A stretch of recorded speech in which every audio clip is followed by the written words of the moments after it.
Essa manhã eu quero, aliás, compartilhar com vocês um encerramento de uma série de mensagens que a gente vem estudando juntos aqui sobre o conhecer Deus.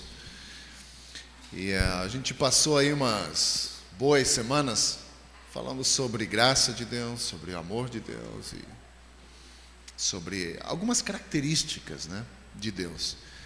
E para encerrar essa manhã, nós não podemos deixar de lado de pensar um pouco sobre a alegria de Deus, né?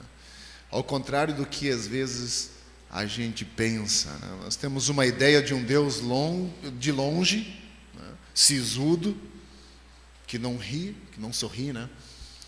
E com um olhar e semblante austero demais, né? Austero demais, e a gente não tem a ideia, ou pelo menos a gente não pensa nessa característica de Deus, que também é muito bem conhecida na Bíblia, sobre a alegria dele, né? E para falar sobre isso, nós temos que abrir o texto em Neemias capítulo 8, versículos 7, a partir do 7 até o 10, onde ele fala um pouco sobre essa questão da alegria e o porquê ela vem. Só a título de curiosidade, o livro de Neemias, ele começa com um retrato de tristeza, né? Ele começa relatando tristeza. Neemias recebe notícias, porque está lá no outro país, Neemias recebe a notícia do seu povo e a situação era de chorar mesmo. Se você olhar em Neemias capítulo 1, versículo 3, você vai ler lá que está escrito assim: lá na província passam por grande sofrimento e humilhação. O muro de Jerusalém foi derrubado e suas portas foram destruídas pelo fogo. E Neemias ouve esse relato e chora por dias. E não é um relato meramente retórico, mas na verdade era uma tristeza circunstancial que se tornou dele também. Ou seja, foi uma tristeza nacional do país, o país estava triste, mas ele não estava lá naquele momento, só que ele sentiu aquela tristeza. E Neemias chorou por vários dias, ao ponto do chefe dele notar, diz: pô, o que está acontecendo com você? Você está triste o tempo todo, meu. O que foi? A tristeza de Neemias era um tipo de tristeza. Ela surge, como eu já disse antes, de um problema nacional, que se torna problema dele. Ele sente e chora por aquele problema. Neemias não chora porque ele está num outro país. Ele estava bem naquele outro país. Servia um rei, tinha uma vida boa. Então, ele estava tudo bem lá. Então, ele não chora porque está num outro país. Na verdade, eu acho que até ele estava adaptado à condição dele lá. Então, ele estava tranquilo. Mas quando ele ouve o relato, causa comoção e ele chora. E nós também temos experimentado tristezas, muitas vezes por coisas ou acontecimentos que nos surpreendem. Necessariamente não são erros que a gente faz, mas a gente passa por situação e circunstâncias que nos entristecem. Mas existem pessoas nas quais a tristeza se tornou companheira constante. É quase um modus vivendi, sabe? Quase um estilo de vida. A pessoa está sempre triste. Você já ouviu uma pessoa assim? Quando a gente era mais novo, talvez alguns de vocês lembram daquele desenho animado das hienas, né? Eu já citei aqui: ó céus, ó vida, ó ano, ó azar, o tempo todo. Lembram disso? Desse desenho? O Valério, não é do tempo do Valério, tá certo. Qual é o nome? Lip Heart. Esse eu não lembrava. Eu lembrava só do choramingo. Mas pessoas têm um tipo de tristeza que fazem sentar, chorar, que eu chamaria até de sistêmicas. É um sistema. Ele está dentro desse sistema, como se fizesse parte do seu jeito de ser. E esse modo de vida, essa tristeza que pessoas vivem, acaba trazendo culpa sobre si. Você acaba se culpando, diz: puxa vida, eu estou o tempo todo triste. E nós acabamos nos culpando por causa da tristeza que a gente sente. Mas deixa eu dizer uma coisa para você: você não deve se culpar por causa dessa tristeza. Você precisa desejar terminar com isso, acabar com essa tristeza, né? E voltar a sorrir, talvez até você tenha tentado voltar a sorrir, mas não consegue. Por isso essa manhã minha proposta é que a gente possa meditar um pouco na alegria do Senhor, pensar um pouco sobre isso, analisar um pouco sobre o que a Bíblia ensina com relação à alegria do Senhor e o que ela pode nos ajudar na nossa vida pessoal aqui. Nós cantamos aqui antes, no início, né, sobre a alegria. A alegria que a Bíblia nos fala, ela não é circunstancial. Por exemplo, quando a Bíblia fala de alegria, ela não diz que nós devemos nos alegrar quando eu estou dirigindo um carro novo, quando minha conta bancária está no positivo, quando o meu casamento está a mil maravilhas, quando meus filhos estão bem e saudáveis, quando eles vão bem na escola. Não é esse tipo de alegria que a Bíblia fala. A Bíblia fala que nós podemos nos alegrar quando nós não temos o que comer, né? Quando a videira não der o seu fruto, não é isso que ele diz? Quando o meu carro é fechado no trânsito por uma van e bate, eu tenho que correr atrás dele para conseguir fazer o cara parar, igual aconteceu com a gente ontem. Mesmo assim. Ele parou. Parou porque Raquel orou, Deus muda o coração desse homem, o cara encostou o carro, cara, e a gente atrás dele, com 1.0, imagina. Mas não é assim, a nossa alegria não é circunstancial, a nossa alegria não depende de algo ou de alguém. Precisamos entender isso, gente. Isso nos relacionamentos é muito sério. Por exemplo, eu fico chateado com alguém porque fulano não fez algo para... Gente, o fulano não tem poder de ditar a tua alegria. Não tem. A gente costuma dizer, ele fez eu ficar irritado. Não, você ficou irritado. Ele não fez você ficar irritado. Você ficou com a atitude dele. Você tem o poder de ficar irritado. Ele não tem de fazer você ficar irritado. Tá certo que pessoas às vezes apelam ao ponto de você perder teu controle. Claro que sim, é normal. Mas o que eu quero dizer aqui essa manhã, que eu quero passar um tempo com vocês essa manhã, pensando sobre, é a questão de que a alegria nós podemos ter, e ela não é circunstancial. E quando nós conhecermos essa alegria que vem do próprio Senhor, nós podemos dizer, o Senhor é a alegria da minha alegria, como a música que nós cantamos. Se a alegria do Senhor é a minha força, é dela que eu preciso para viver, então nós precisamos tentar pelo menos conhecer que raio de alegria é esse, que a Bíblia fala tanto, mas que eu quase não conheço. Então, se você tem sua Bíblia aberta aí, Neemias capítulo 8, a partir do versículo 7, a gente vai ver que existem alguns pontos que precisam ser observados se eu quero entender essa alegria. Diz assim, a partir do versículo 7, os levitas, esse é muito importante, esse primeiro versículo aqui. Talvez você pense assim, bom, o que isso tem a ver com a gente? Eu vou ler só o primeiro versículo e vou explicar rapidamente ele, e depois a gente dá sequência. Versículo 7. Os levitas, Jesua, Bani, Serebias, Jamim, Acube, Sebatai, Odias, Maacéias, Queliba, Azarias, Josabade, Hanã e Pelaías, instruíram o povo na lei. E todos permaneceram ali. Leram o livro da lei de Deus, interpretando-o e explicando-o, a fim de que o povo entendesse o que estava sendo lido. Por enquanto, só até aqui. Olha só, se você pensa em ter filhos, essa é uma boa lista para escolher os nomes, né? Olha só, você tem Jesua, Bani, Serebias, Jamim, Acube, Sebatai, Odias, Maacéias, Queliba, Azarias, Josabade, Hanã, Pelaías. Olha que nomes lindos. Você pode fazer uma lista e escolher um para o seu filho.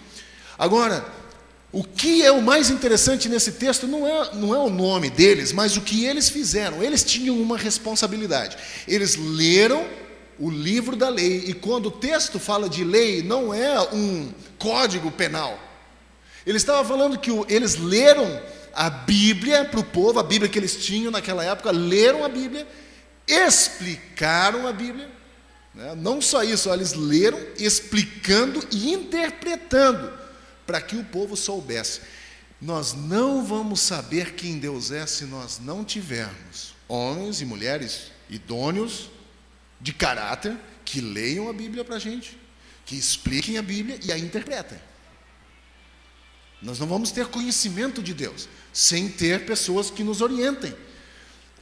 E em seguida, então Neemias, o governador, Esdras, o sacerdote e escriba, e os levitas, esses que eu já citei antes, que estavam instruindo o povo, disseram a todos: esse dia é consagrado ao Senhor nosso Deus, nada de tristeza e de choro, pois todo o povo estava chorando enquanto ouviam as palavras da lei. Neemias acrescentou: podem sair, comam e bebam do melhor do que vocês têm, repartam com os que nada têm, porque esse dia é consagrado ao nosso Senhor. Não se entristeçam, porque a alegria do Senhor os fortalecerá. Ou, em outras palavras, a alegria do Senhor é a nossa força. Sim, gente, Deus é alegre. Deus é alegre. E Deus quer que nós celebremos, que a gente faça festa. Você sabe a ideia que a gente tem às vezes de igreja? Que é a coisa mais chata que igreja é. Que a gente não pode fazer nada. Que a gente não pode assistir televisão, a gente não pode jogar futebol. Eu conheço pessoas que acreditam nisso, que não pode jogar futebol, não pode assistir futebol, não pode assistir televisão. Mais o não pode do que pode. A Bíblia fala um bocado de coisa de que pode. E a gente só observa as coisas que não podem. E Deus é alegre e quer que celebremos, que a gente faça festa. Na verdade, só podemos cantar porque Deus é alegre. Que graça tem chegar aqui nos domingos querer cantar um louvor para um Deus sisudo, bravo, assim, não tem clima. Não é isso que a gente fala, pô, não rolou, não tem clima. Não tem clima louvar um Deus sisudo, um Deus fechado, de cara fechada. Quando eu era criança, e eu falei isso para a Geise ontem, quando eles estavam ensaiando aqui, quando eu era criança tinha uma música muito antiga, não sei quem é o cantor. E a música diz: a alegria do Senhor, a nossa força é, alegria sem medida Ele dá. Se você tem alegria, podes tu cantar. Se você tem alegria, pode sorrir. Se você tem alegria, podes louvar. Porque alegria sem medida Ele dá. E a gente cantava isso quando era criança. Alegria do Senhor, a nossa força é... Lembram dessa música? Não, claro que não. Não é do tempo de você. Mas é uma música antiga que comunica uma verdade bíblica. Alegria sem medida Ele dá. Ele nos dá alegria, né? E se nós temos alegria, nós cantamos. E eu acho que o maior incentivo para cantorias é quando a gente está debaixo do chuveiro. Se entra debaixo do chuveiro, parece que dá um ânimo para a pessoa cantar. Alguns cantam bem, outros é um horror, mas a gente canta. Nós cantamos na primeira, abrimos aqui de manhã o culto cantando a música do Gerson Borges, que diz: ó Senhor, Tu me cingiste, ou me vestistes de alegria, e também o Senhor me ungiu, me separou para a alegria, porque Tu és a alegria da minha alegria, e a minha força é a Tua alegria. A alegria do Senhor é isso. Mas o que ela quer dizer? Olha só, quando você encontra uma pessoa alegre, o que você diz? O que você diz? Pô, que pessoa contagiante, não é? A alegria não contagia você? O Matias foi numa festa de crianças esses dias, claro que foi uma festa de criança, e tinha palhaços fazendo palhaçadas lá. E ele chegou em casa e me contou: porque palhaço, começou a contar, porque contagia, a alegria contagia a gente. Mas por que a gente não se contagia com o Senhor? E a gente vive uma vida triste, uma vida abatida, e a gente começa até a questionar: será que Deus é mesmo alegre? Olha só, o profeta Sofonias, ele disse: o Senhor, o seu Deus, está em seu meio, poderoso para salvar. Ele se alegrará em você, com o seu amor o renovará. Ele se alegrará em você, com brados de alegria. Olha que descrição que ele dá de Deus, né? Mas por que Deus é alegre? Por que você acha que Deus é alegre? Muito bom, e o que mais? Hã? Dono de tudo. Hã? Esperançoso? Exatamente, é como o Romário disse, né? O Romário disse isso um dia. Deus olhou lá de cima para o Romário e disse: pô, você é o cara. Tudo bem, né? Dadas as devidas circunstâncias, deixei ele falar as bobagens dele, mas por que Deus é alegre? Além de ter feito Valério, além de ser dono de todas as coisas, por que Deus é alegre? Isso me desafiou essa semana. Eu fiquei pensando: puxa vida, a gente pode falar um monte de coisas, mas o que a Bíblia fala sobre a alegria de Deus? Olha só, primeira coisa, Deus é alegre porque Ele criou um bocado de coisas. E Gênesis 1:31 diz: e viu Deus tudo que havia feito, e tudo era muito bom. Quando Deus criou a coisa, Deus olhou para a criação dele e disse: cara, ainda bem que isso aqui é tão bom que Valério ainda não está aqui. Ele só veio depois da queda. Era tudo bom porque ele não estava lá, sabe? É brincadeira. Mas olha só, Deus é bom ou é alegre porque a sua criação, uma obra maravilhosa dele, lhe dá prazer. Quando Deus olha para você, quando Deus olha para você, Ele olha com prazer, com alegria. E o texto bíblico diz que nós somos a menina dos olhos de Deus, apesar de Deus dizer que para eles, nós para eles somos considerados a nada, de tão pequenos, finitos, dependentes, fracos e falhos que somos. Em comparação à grandiosidade do poder de Deus, somos nada. Mas Deus olha para nós com prazer, com alegria. Salmos 19:1 diz que os céus proclamam a glória de Deus, e podemos dizer a alegria de Deus, e o firmamento anuncia a obra das suas mãos. Se você é como eu, você vai adorar uma tempestade. A tempestade é um momento onde eu vejo o poder de Deus se manifestando nos raios e trovões, né? É a natureza declarando a alegria do Senhor, naquilo que Ele criou. Deus é alegre porque Ele sente prazer na criação dEle. Deus também é alegre porque não está preso ao passado. Nós nos prendemos ao passado, por isso que a gente vive triste. Você sabia? Filipenses diz, o apóstolo Paulo ensinando aos filipenses diz: esquecendo-me do que para trás ficou, sigo em frente. Porque se você ficar vivendo no passado, sabe quem vive do passado é museu, né? Se você vai no museu, lá você vê o passado lá. Você não é museu, meu irmão, você não é museu, não viva do passado. Deus não vive do passado. Olha só que Lucas 20:38 diz: Ele não é Deus de mortos, mas de vivos, pois para Ele todos vivem. Então, para Deus, Ele não vive do passado, Ele vive do presente. Apesar de que não tem como a gente esquecer do passado. Não estou pedindo para você esquecer do passado, até porque você não consegue apagar, passar uma borracha lá, dos sofrimentos que você passou, dos problemas de onde você vem. Não estou dizendo isso, mas olha só, não viva do passado, não se alimente dele, não beba de lá, entende? Não se nutra com o teu passado, porque ele só traz sentimentos ruins para você. Ódio, angústia, dor, sofrimento. E se você jogar isso para dentro de você, você vai ter uma vida de sofrimento, de ódio, de angústia, de sofrimento, porque você está se alimentando deles.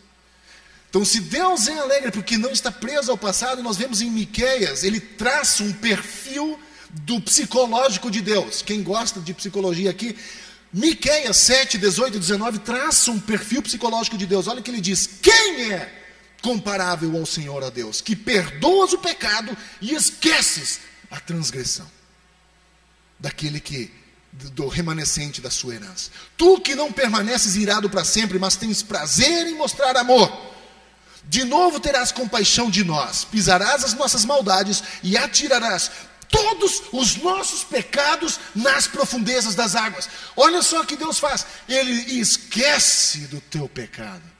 Não porque Ele é um homem como nós, que tem lapsos de memória. Ele decidiu esquecer.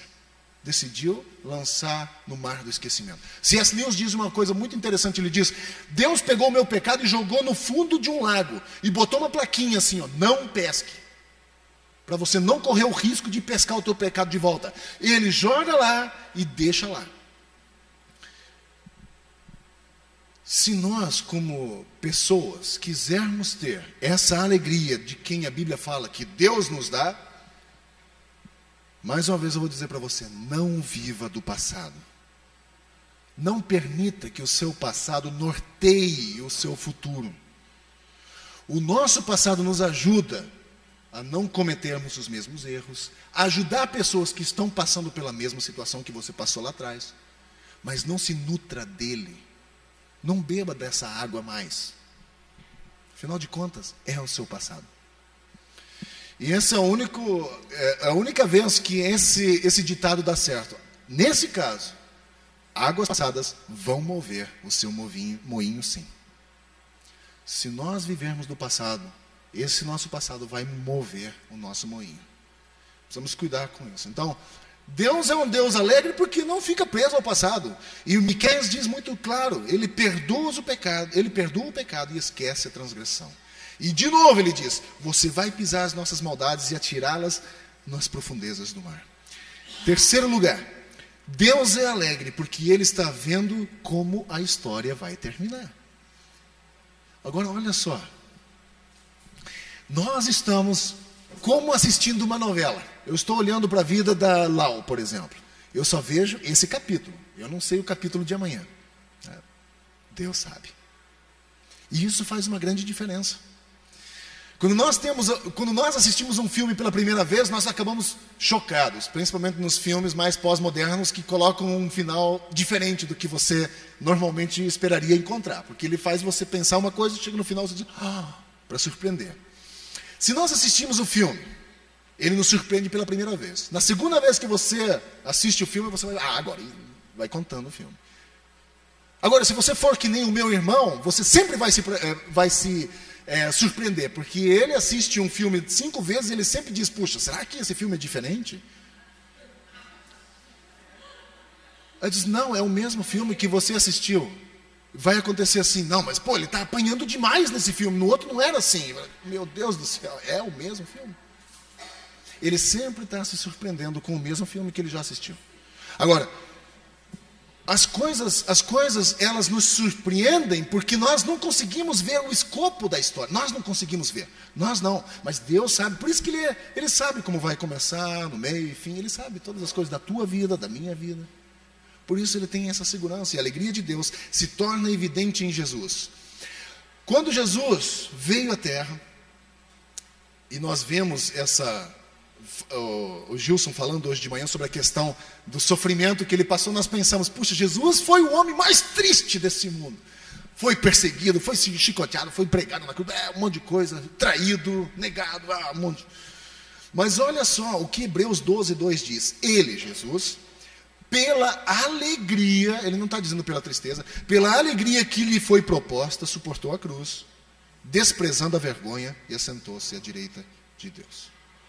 Sabe que os críticos de Jesus, eles não perdoavam ele por ir a jantares com prostitutas. Jesus ia jantar na casa de pecadores. Jesus ia. Deixava uma prostituta lavar o pé dele. Quando quiseram chutar ela, dizia, um ser humano. Ou quando eles iam apedrejar Jesus, é o único que chega perto dela e tem uma conversa com ela. Eles não perdoavam esse tipo de coisa. Era uma sociedade um tanto quanto diferente, mas os ensinos de Cristo apontavam para a alegria. João 15:11 diz, tenho-lhes dito essas palavras para que a minha alegria esteja com vocês. Só que no século XVI, mais ou menos em 1514, um homem escreveu um texto muito interessante. Ele escreve assim, Jesus era um homem alto, forte, e de um aspecto amigável e agradável. Seus cabelos são de uma cor que não se pode encontrar, caindo em cachos graciosos, descendo do alto da cabeça, pela frente, segundo a moda dos nazarenos. Sua testa é ampla, grande e imponente. Seu rosto é sem mácula e sem ruga. Ele é belo, agradavelmente ruivo. Seu nariz e sua boca formam uma requintada simetria. Sua barba, da cor dos seus cabelos, vai além do seu queixo, dividindo-se ao meio como um garfo. Seus olhos são azuis brilhantes, claros e serenos. Ninguém o viu sorrir. Sabe o que mais me surpreende? Que pessoas acreditam nessa baboseira. Isso é que me surpreende. Acreditar numa palhaçada dessa. Acreditar num negócio desse. Ninguém o viu sorrir. Cria-se uma imagem austera demais de um Deus distante demais, de um Deus que não sorri, de um Deus, além do comportamento festivo de Jesus, Jesus afirma: eu lhes digo que da mesma forma haverá mais alegria no céu por um pecador que se arrepende do que por 99 justos que não precisam se arrepender. Ele diz, além de ser festivo, ele diz, tem que ter alegria, vai haver festa, alegria. E quando ele foi para o céu, lá em João 17, ele diz, agora eu vou para ti, mas digo essas coisas enquanto ainda estou no mundo, para que eles tenham a plenitude da minha alegria, para que as pessoas tenham alegria. Dito isso, talvez você seja uma pessoa triste. Talvez você nunca tenha sido triste, mas hoje talvez você esteja triste. Talvez você seja uma pessoa triste hoje. Como você pode recuperar sua alegria? E nós podemos. Algumas atitudes que podem nos ajudar na nossa jornada aqui. Olha só. Olhe para a alegria de Deus. Jó 33, 26, um dos amigos de Jó, num diálogo que ele tem, Eliú, diz algo assim: ore a Deus e receba o seu favor. Veja o rosto de Deus e dê gritos de alegria, e Deus lhe restituirá a condição de justo. Sabe, às vezes quando você acorda e você não tem motivo nenhum para se alegrar, peça a alegria do Senhor. Peça para Ele. Olhe para Deus, olhe para a alegria do Senhor. A Bíblia, eu fiquei impressionado quando eu fiz uma busca que fala sobre a alegria de Deus, ou o equivalente à alegria de Deus. Você fica impressionado a quantidade de textos que você encontra que falam sobre a alegria de Deus. Peça essa alegria para você. Não estou sentindo vontade de me alegrar, mas se alegre, alegre-se no Senhor. A segunda coisa, temos que olhar para nós, quem nós somos. Sabe quem você é? Imagem e semelhança do Senhor. Romanos 8, 27 diz exatamente o contrário do que as pessoas nos veem. As pessoas nos veem como derrotados muitas vezes, mas Deus nos vê como vencedores. Não estou falando aqui de algo triunfalista, mas Deus disse, nós às vezes nos vemos como frustradores, mas Deus nos vê como realizadores. Olha só, Romanos 8, 37, em todas essas coisas ruins, que ele faz uma lista de coisas ruins, somos mais que vencedores. No final, quando ele lista um monte de coisas ruins, ele diz, mas em todas essas coisas ruins, somos mais que vencedores, por meio daquele que nos amou. Não em mim, mas por meio dele. As pessoas nos rejeitam, mas Deus nos aceita. Nós nos consumimos na autocrítica, mas Deus nos vê com valor. As pessoas abusam de nós, mas Deus nos acolhe. Nós nos autoflagelamos, mas Deus tira o chicote de nossas mãos. Olha só, quando Deus estava se referindo a Israel, num texto em Jeremias 31, e nós podemos aplicar esse texto para nós hoje, porque nós somos a nova Israel de Cristo, diz o Novo Testamento. Deus diz, eu te amei com amor eterno, e com um amor leal eu te atraí. As pessoas não esquecem os nossos erros. Talvez você não esqueça os erros da pessoa mais próxima de você, do teu filho, do teu pai, da tua mãe, do teu marido, da tua esposa, sei lá. As pessoas não esquecem de nossos erros, mas Deus simplesmente os apaga. Nós mesmos nos afogamos em nossa incompetência. Somos extremamente incompetentes na nossa tentativa de relacionamento, de conhecer Deus. Mas Deus transforma essas nossas incompetências em qualidades. E é por isso que Jesus aparece a Pedro, que o traiu, ele diz, cuide das minhas ovelhas. Se um dia você falhou, quem lhe daria uma missão dessa? Se você fosse Jesus e Pedro tivesse traído você, você teria dito isso para ele? Pedro, olha só, tudo bem, você me traiu, mas vai lá agora, está aqui, faz esse trabalho. Quando pessoas erram com a gente corta a relação imediatamente. Nós não queremos nem ver a pessoa, nem o nome nós não queremos ouvir. Em terceiro lugar, nós precisamos evitar a drenagem da alegria que Deus já nos deu.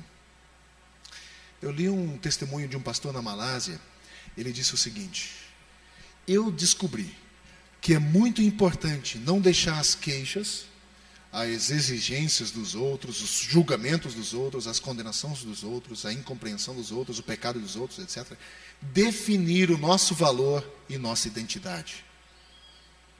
Se houve vezes em que fiquei em apuros e fiquei abalado, foi porque permiti que o meu valor e a minha identidade fossem definidas por aquilo que os outros disseram sobre mim e fizeram a mim.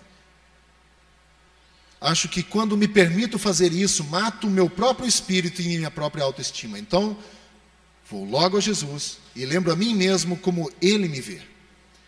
Lembro a mim mesmo como eu sou precioso para Jesus e como eu sou importante para Ele, como Ele me amou e morreu por os meus pecados. E eu sempre acabo sendo levantado. Quando eu permito que Jesus defina o meu valor e minha identidade, experimento a alegria de Jesus como a minha força.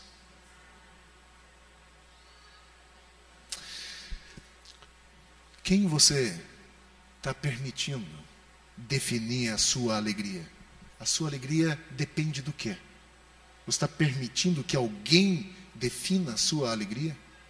Que alguém defina a sua identidade? Se você está fazendo isso, se você ainda não está, você vai se frustrar. Pessoas nos frustram. Pessoas nos frustram. E principalmente as pessoas mais próximas da gente. Nos frustram. Mas quando nós permitimos que Jesus defina o nosso valor, quando Ele nos ajuda a definir também a nossa identidade, aí sim, nós vamos experimentar a alegria de Jesus como a nossa força. Em último lugar, nós temos que confiar e esperar que Deus irá nos conduzir como um pastor que cuida de suas ovelhas. A palavra que Jesus nos dá é bastante confortadora. Ele diz, não tenha medo, porque o rebanho, não tenha medo, pequeno rebanho, pois foi do agrado do Pai dar-lhes o reino. É bastante encorajador. Quero encerrar essa manhã com algumas aplicações para a nossa vida. Nós podemos, com tudo isso que nós vimos aqui hoje, nós sabemos que Deus é alegria, temos alguns princípios, olhar para Deus, olhar para nós mesmos e quem nós somos, evitar a drenagem da alegria que Deus nos dá e confiar em Deus, são alguns passos práticos para a nossa vida, mas nós precisamos olhar para dentro de nós e ver qual é a fonte da nossa tristeza. Por que é que você está triste hoje? Se você está. Eu não sei como é que está a tua vida. Mas, será que foi por uma perda? Você perdeu algo? Eu lembro, os meus pais, até hoje, não enterraram a minha irmã. Até hoje. Meus pais não falam sobre ela. Minha irmã morreu com 17 anos. Meus pais, até hoje, não enterraram a minha irmã. Não falam sobre. Nunca choraram o luto. Nunca se permitiram chorar o luto. E quando nós perdemos, talvez não fisicamente, mas às vezes a gente perde pessoas emocionalmente, sei lá, por várias razões. Mas se nós perdemos fisicamente, nós precisamos viver o nosso luto, chorar a nossa dor. Não deve ser a lágrima contida. Nós não devemos segurar isso, né? Mas buscar conforto é preciso. Agora, se essa é a situação em que você vive, a Bíblia diz que o choro dura uma noite, mas a alegria vem pela manhã, não é? E eu vou dizer para você, talvez essa tua noite está demorando demais, né? Talvez ela é longa demais. Ore para Deus, para que a alegria da manhã chegue logo, para que essa manhã chegue logo, onde você vai voltar a sentir alegria. Talvez a sua fonte de tristeza seja algo que você tenha feito de errado. E eu vou dizer a você, reconheça que você perdeu. Não é fracasso você reconhecer que você perdeu e que a sua natureza pecaminosa venceu. Não é fracasso nenhum. Essa vitória pode ser definida ou definitiva, ou ela pode terminar agora. Confessar é importante, abrir o coração é importante. Não deixe você ser consumido pelo teu erro. Receba o perdão de Jesus. Isso é uma coisa que eu aprendi com minha esposa. Basicamente eu orava sempre, Deus me perdoa, e ficava sendo consumido por aquilo. E nós, quando nós nos conhecemos depois orando juntos, e às vezes a Raquel fazia uma oração de confissão e imediatamente ela dizia, e eu recebo o teu perdão. Confesse e receba o perdão do Senhor, para ter paz com Deus, sem medo da condenação. Talvez a sua fonte de tristeza essa manhã seja um sentimento que domina você e o deixe constantemente triste. Olhe menos para você. Olhe menos para os outros. E olhe mais para Jesus. Sabe, gente, às vezes a gente fala você, sempre olhando para o outro. Eu tenho um amigo muito simples, pouca educação, assim, em termos de educação formal. Mas ele disse uma coisa uma vez que ficou na minha vida, e ele disse: toda vez que eu aponto alguém, disse você, eu aponto um dedo para ele, mas 3 dedos estão voltados para mim. Faz sentido, né? Pare de olhar tanto para os outros, pare de olhar para você mesmo e olhe mais para Deus. E depois de olhar para Deus e ser liberto por Ele, olhe para você mesmo e para os outros. Mas só depois, não inverta o processo. Olhe para Deus e depois para os outros e para você mesmo. A gente tem o costume de olhar demais para o nosso umbigo. Alguns têm um umbigo bonito, outros um umbigo feio. Mas a gente costuma olhar sempre para o nosso próprio umbigo, achando que nós somos o centro do mundo, que todas as pessoas nos fazem mal, todas as atitudes que as pessoas fazem é contra a gente, é pessoal. Para com isso. Para de ser canelinha de vidro, aquela coisa que você toca assim, aquela canelinha de cristal, qualquer barulhinho trinca, quebra tudo. Para! Olhe mais para Deus e depois para os outros. Agora, se você precisa de ajuda, grite por ajuda, busque ajuda. Talvez você precise de ajuda profissional. Não tenha vergonha de dizer: eu preciso de ajuda profissional. Vai atrás. Não é vergonha nenhuma. Você precisa de ajuda, clama por ajuda. Vai atrás. Ore a Deus para lhe dar um caminho para viver. Ore ao Senhor para dar-lhe alegria, e uma alegria completa. Talvez você precise disso essa manhã.